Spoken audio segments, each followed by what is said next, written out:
Muito bem, Paulinha, e os primeiros colocados nas pesquisas estão mirando cada vez mais o voto feminino, né? Pois é, tá todo mundo de olho no quê? Nesse voto das mulheres, querendo esse voto feminino. Segundo o Tribunal Superior Eleitoral, mulheres representam 52,65% do eleitorado brasileiro.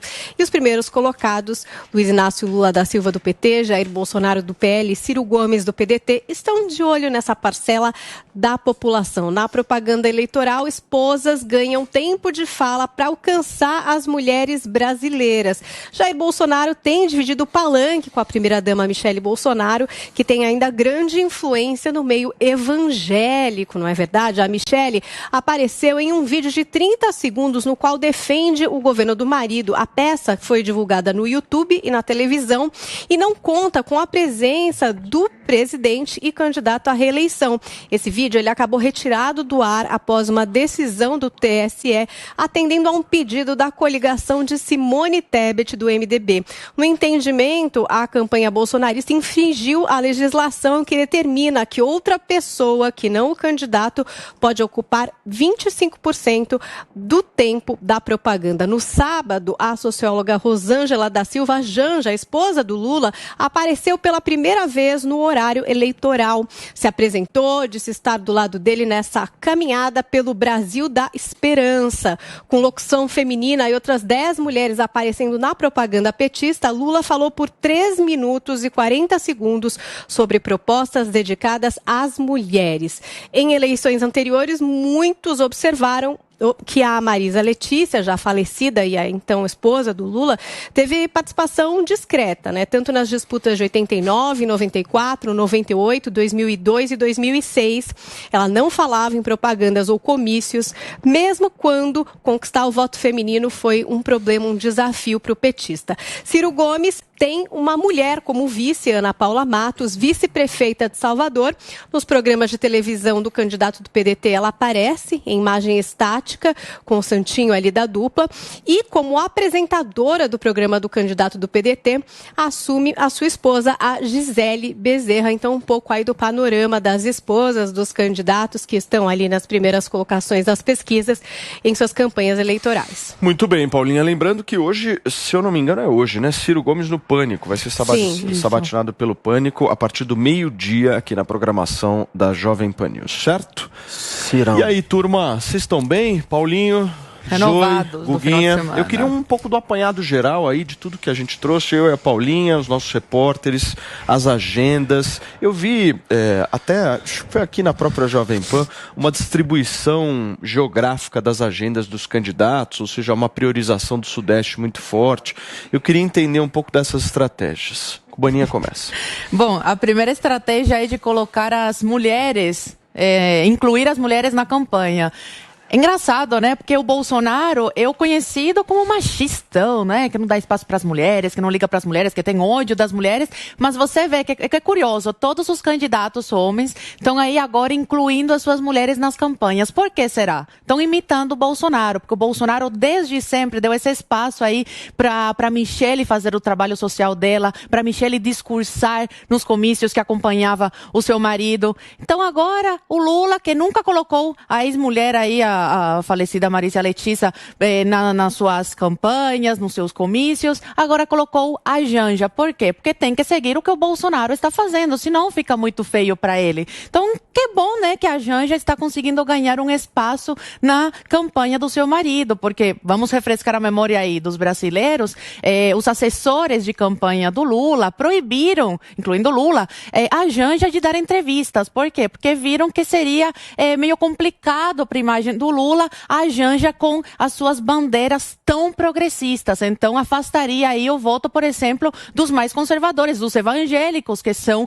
contra o aborto. E ela é uma defensora aberta do aborto, legalização das drogas, e tem todas essas pautas aí que não atrai o público, a grande parte do público brasileiro, que em sua maioria é conservador. O Ciro Gomes nunca, em toda a sua trajetória aí como político, nunca colocou sua mulher para para dar entrevistas, para aparecer nas suas campanhas. É engraçado que agora, como o Bolsonaro, que é o grande machista, coloca a Michelle desde sempre, eles têm que seguir o mesmo caminho, senão fica feio. E eu queria comentar aqui a fala do Lula a respeito das armas. É no mínimo uma piada. Eu até reescrevi. Não acredito que alguém queira uma arma pro bem. Eu tenho 76 anos, nunca tive interesse em ter uma arma. Eu tenho a minha fé em Deus.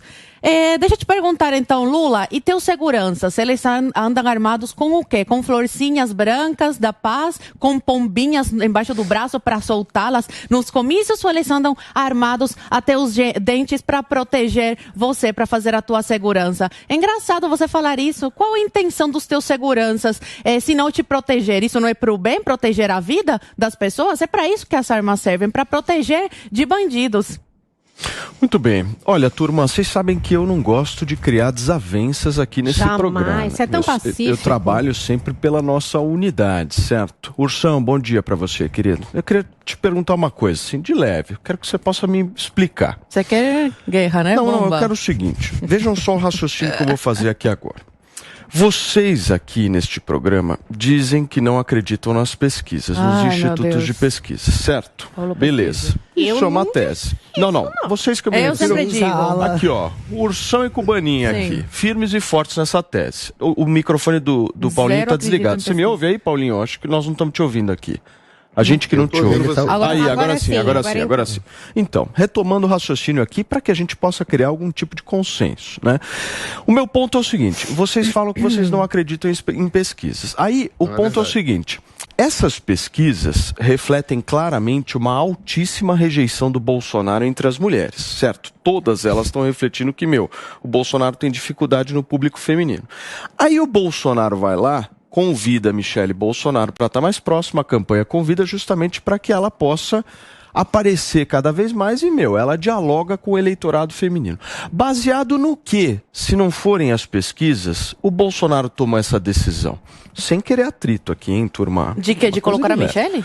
Não, eu só quero pontuar essas coisas aqui, porque eu fico um pouco confuso com essas falas de vocês, Eu fico, Paulinha. Tá, tô começando a semana, eu quero esclarecimentos.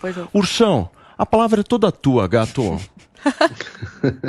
Eu gosto mais quando a Zoe me chama de gato que o Paulo Matias, mas nada pessoal. Mas você é um lindão. Zoe já te chamou de gato? Obrigado. Não, ele prefere. Já tem o apelido de Ursão. É o seu sonho, né? Já tem o apelido de Ursão. Aí, fica me chamando de gato, vou apelar para um outro público que não é o meu público-alvo. Deixa eu falar aqui rapidamente com vocês. Paulo, não é que eu não acredito em pesquisa, eu já falei isso aqui inúmeras vezes. Eu acredito em pesquisa. Ciência e estatística, ela funciona. Pesquisas são um instrumento válido de aferição da opinião pública. Acredito perfeitamente nisso, utilizo pesquisas e levantamentos o tempo inteiro em todos os trabalhos que eu faço. Agora, o que eu acredito é que os institutos de pesquisa, ou melhor, certos institutos de pesquisa, têm um viés muito forte. E como eles não acertam o resultado das eleições sempre com um viés para a esquerda, e hoje se a gente for falar sobre o Chile, vamos falar sobre isso também, a credibilidade destes institutos acaba prejudicada. Isso não significa que qualquer levantamento estatístico seja sem valor. Isso vale também para levantamentos de opinião focado em determinados grupos demográficos, como, por exemplo, as mulheres. Eu acho que parece que há um consenso que o presidente Bolsonaro não performa tão bem entre eleitoras, mulheres, da mesma forma que performa com eleitores do público masculino. Isso eu acho, não vejo nenhuma dificuldade em reconhecer isso, e acho que a campanha, sabendo que a performance dele é superior com os homens, ela resolveu dar um enfoque maior com as mulheres. Agora, tem um efeito também de contra-ataque a uma campanha construída pelo establishment, pela mídia e pelo PT, que hoje em dia são a mesma coisa, contra a imagem do presidente junto às mulheres. Isso ficou muito claro na forma que foi construído o debate da Band, só com jornalistas mulheres fazendo perguntas, depois com a repercussão e o ataque de pelanca que a Simone Tebet teve. Essa mesma Simone Tebet agora, que nessa semana está calando a Michelle Bolsonaro, né? Eu achei interessante uma mulher agindo para calar uma mulher porque essa mulher está falando demais.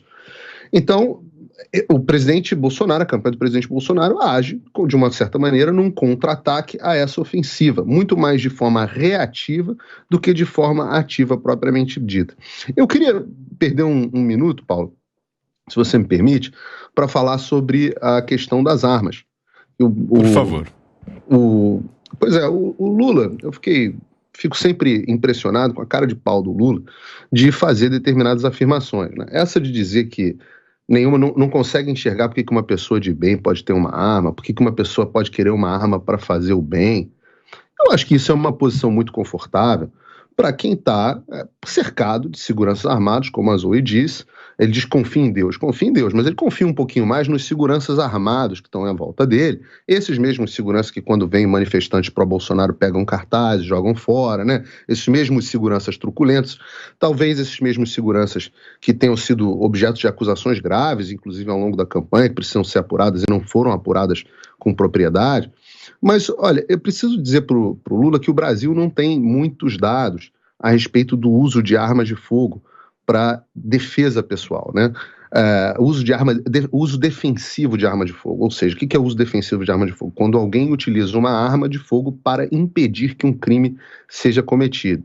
Os Estados Unidos têm esses dados, e são dados bastante conhecidos porque são citados com frequência. Existe o National Crime Victimization Survey, se chama NCVS, é uma pesquisa publicada 2 vezes por ano.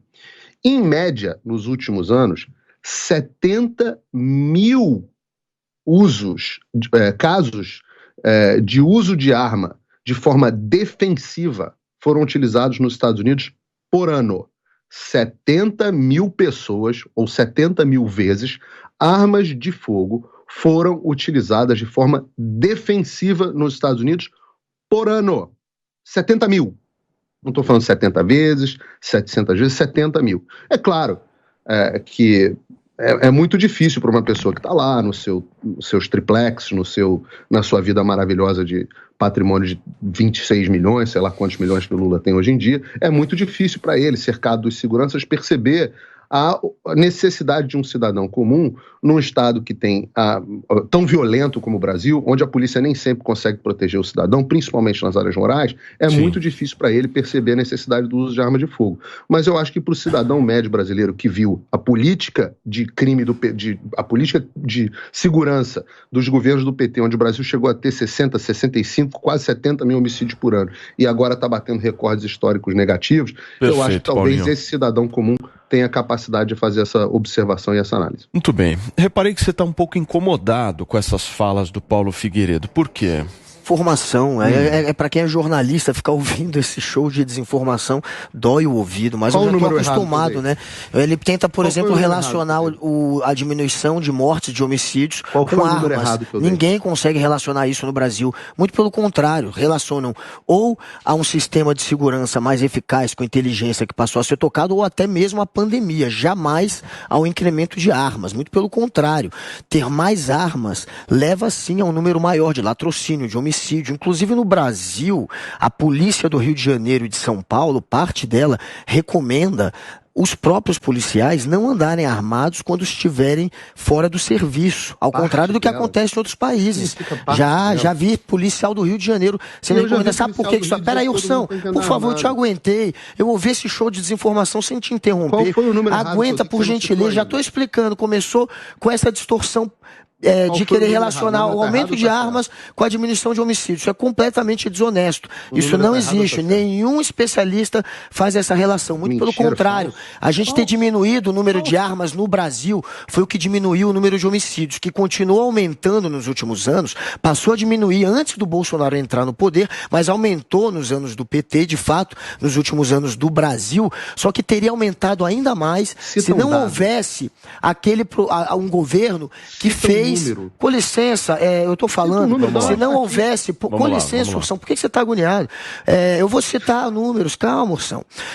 O Ursão, quando houve esse aumento para 60 mil homicídios que eles falou, teria aumentado muito mais. A gente teria ido para 80 mil homicídios, talvez 90 mil. Há estudos que mostram que o Brasil estava aumentando em média, antes da campanha de desarmamento, a gente aumentava em 8 a 9% o número de homicídios todo ano. E depois da campanha passou a aumentar 1,5%, 2%, dependendo do ano. Ou seja, reduziu em 6% que aumentava todo ano. Não é que parou de aumentar, mas aumentou menos. E isso foi reflexo do desarmamento. Agora, depois desse show de desinformação querendo fazer apologia à arma, vamos agora para o que os candidatos estão usando, né, que é esse discurso. Um faz um discurso favorável, que é o Bolsonaro, e o outro o contrário, que é o Lula. Qual que você acha que é o discurso que vai atrair o voto das mulheres, que é o que a gente está discutindo aqui? É o discurso do Lula. Até porque a realidade do Brasil é que em locais que tem muita arma, as pessoas estão mais passíveis de sofrer algum tipo de violência. Então a mulher negra da periferia, que é a que recebe até um salário mínimo, que é a que recebe o Auxílio Brasil, o público-alvo hoje do Bolsonaro para tentar mudar a eleição é majoritariamente contrário às armas. 75% são contra, das mulheres pretas faveladas, são contra a arma, porque elas veem o estrago que as armas fazem na vida dela e dos filhos dela. Então o Bolsonaro, ele sabe disso, ele acredita nessas pesquisas, até ele mesmo disse um dia desse que o discurso dele a favor de motos e de armas é mais para os homens, as mulheres gostam menos. Quando ele disse isso, foi baseado nessas pesquisas, que os assessores dizem para ele, olha, Bolsonaro, não faz esse discurso, você já tem esse público, não vai para o discurso a favor de arma.